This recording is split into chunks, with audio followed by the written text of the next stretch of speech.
The Democratic National Convention kicks off today in Chicago. Joining us now is Axios co-founder Mike Allen. I said a few times, Mike, and I know you probably studied this in college, but time dilation, length, the time between major events in the universe are getting closer and closer. I mean, we were talking about this earlier. It's been since July 21st is when I think President Biden relinquished control. And so it hasn't even been a month yet. Are you a little bit, is your eyebrow raised at all at the change in perception about Vice President Harris? Joe, you're completely right. And I come to you from the United Center, where there's a little bit of a first day of school feel. Everybody's figuring out security, which is tighter than in Milwaukee. And Joe, you're exactly right that it's 28 days, I believe, from that epic phone call that the president made from Rehoboth Beach saying that he was not going to run. And it's less than 90 days till the election. So essentially a snap election.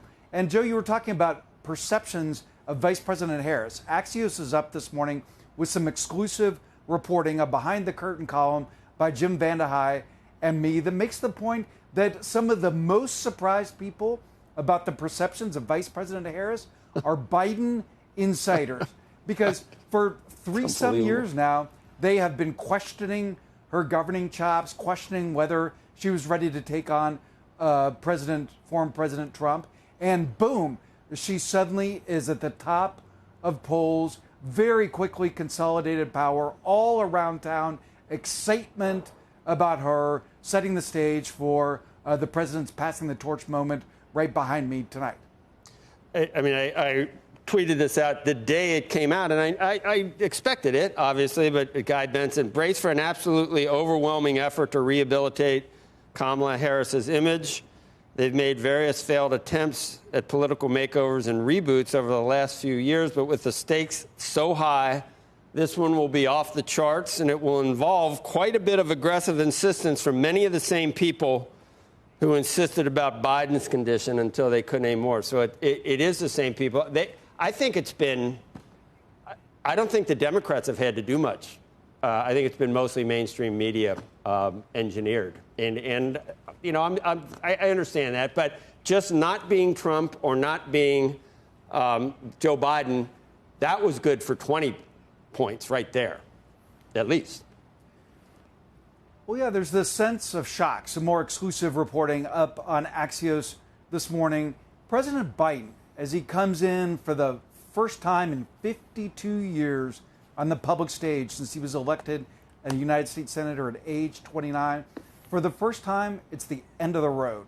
And we're told that he's a little bit relieved, a little bit nostalgic, but also a little bit shocked and pissed at how quickly all of this has happened. We're told that tonight at the United Center, the president is going to say he believes in democracy in America. And he's going to say there is nothing soft or nostalgic about what he's been able to accomplish in the White House. That what he has accomplished at home and abroad has been possible because of democracy in America. And Joe, I would look for him to use a phrase one more time that you and I have heard President Biden, Vice President Biden, Chairman Biden, Senator Biden, we've heard him say it for decades. He'll say it's about you, the people, not special interests. I bet he'll make a reference to that one last time. I don't know about this journal piece today. You saw that.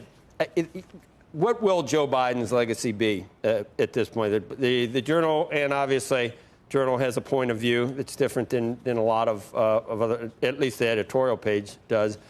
He promised to be a unifier, but governed as a divisive, progressive, a sad presidential legacy.